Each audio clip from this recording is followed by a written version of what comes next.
Hey guys, welcome back to my channel. My name is Gloria and thank you so much for clicking on today's video. Today I wanted to go through a little haul, so a collective haul of all the plants that I've recently got over the past month or so. I can't really remember when I got some of these, but it's been quite some time, and others are fairly stinking new. So hope you guys enjoyed today's video. If you haven't done so already, make sure you subscribe to my channel so you don't miss out on any of my new videos. And yeah, let's just jump right into today's video.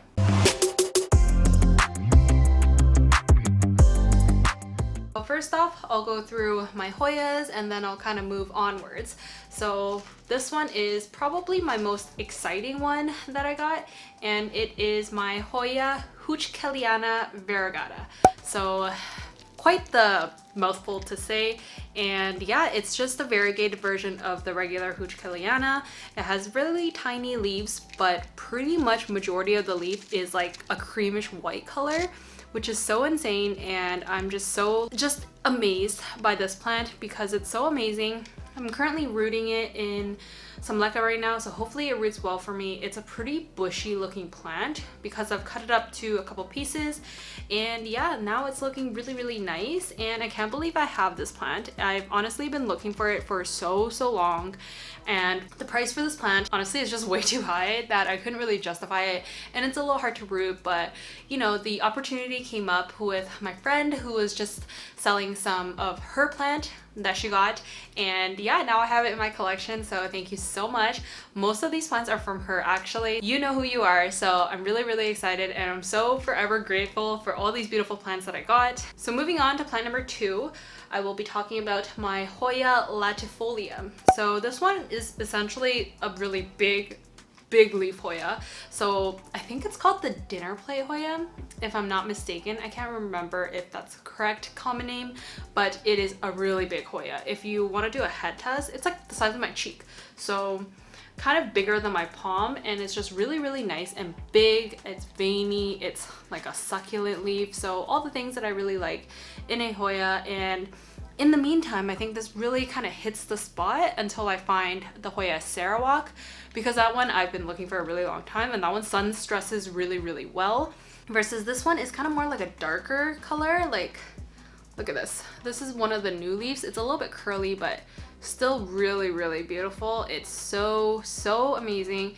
It's a little bit of a slow grower according to my friend. It took like 8 months to a year to grow this second leaf because it came as a 1-leaf cutting, and it's so nice. So yeah, it even has a little tag that says Latifolia. This one's really well, and there's a bunch of like roots in here in the leca. So she grew it in leca and I just kind of continued it in leca, so I didn't really have to do much with it. Seems to be happy, didn't have to transition it. So yeah, just a very stunning plant, and I can't believe I have the Latifolia in my collection. I'm really into like big leaf HOYAs, but I don't have the space for big leaf HOYAs, so I don't know why I keep getting them. But I just added a little bit of a metal trellis so that it can kind of, it really doesn't need it. I don't know what I was trying to do. I was trying to like form it so that it fits the trellis, but obviously this tendril is not moving much, so it's just going up there, and it really is hard to fit on my shelf. But yeah, it's just sticking out and living its best life. Next HOYA is my HOYA FITCHII. So this is my little baby plant.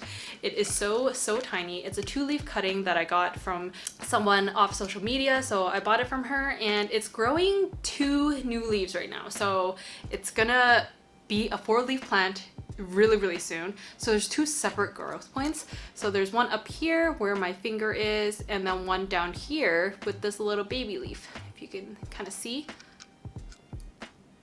So 2 little baby leaves. These are the other leaves that it came with. Very veiny, kind of like a light veining, and very succulent leaves as well. But I really think this is such a beautiful plant.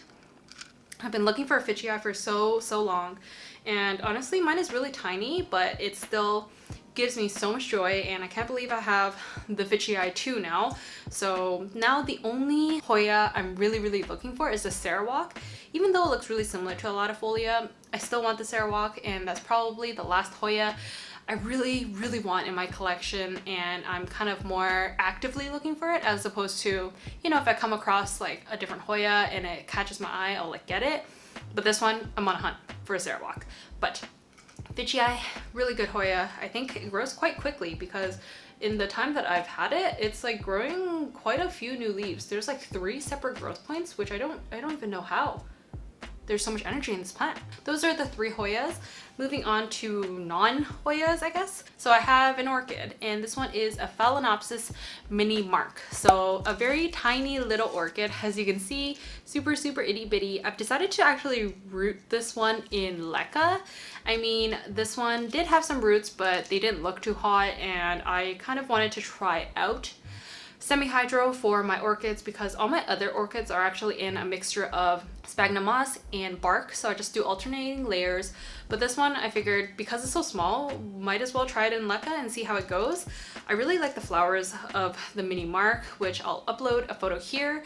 The flowers are so stunning. It has kind of like an orange lip and white petals, but like little dots on them, so very cute. I can't wait to see if this will ever flower for me. If it does, I will be forever grateful.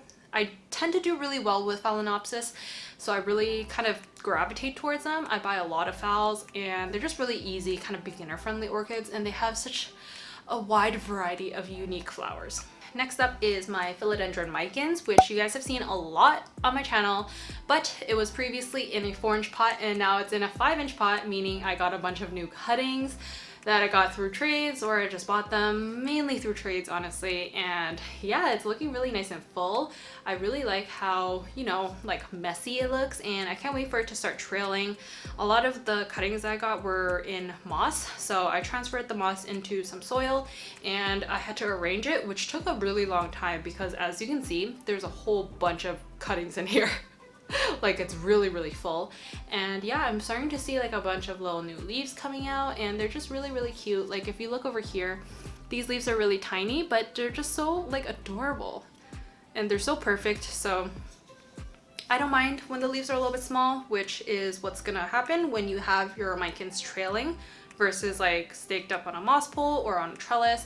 I don't really want to trellis my micans. I just want to keep it nice and flowing down my shelf. If you guys agree with that, comment down below, because I would love to know, kind of like, do you rather have your micans trailing or up a trellis?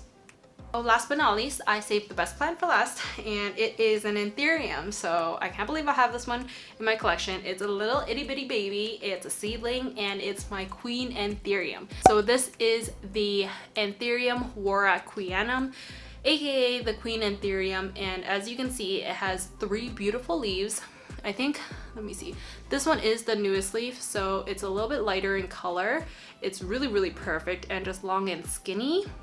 So I can't wait until these leaves grow really big. Actually, not too big because I don't have the space for that, but just big enough so that it's like similar to my Forgetii, and just really amazing. So this is really nice. I love it so much. It's currently in a little container of moss right now. It has beautiful roots, and I'm just gonna wait for a new leaf to push out because it's just a matter of time. Seedlings are a lot easier than like mature plants. I don't tend to get a lot of mature Anthuriums, mostly because of the price, and secondly because they're a little harder to care for, and if you're not used to it, you could kill it, and that's really not good. Especially if you're going to spend so much money on a plant, you do want to make sure it's going to thrive in your care before you kind of move on to more difficult plants. And Queen Anthurium is definitely one of the most difficult plants I hear about in terms of Anthuriums, and the requirement for humidity and the ease of rot, just so many things. So hopefully this little baby does well in my care, and I don't have to worry too much about it because it's so small. It can kind of just like adjust itself to my environment and do well in my care. So I hope you guys enjoyed today's video.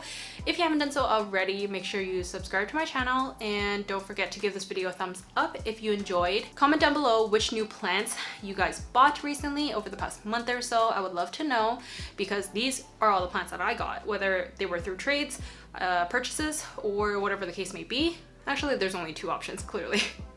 But yeah, I hope you guys enjoyed today's video. Thank you so much for watching, and I'll see you guys in my next video. Bye.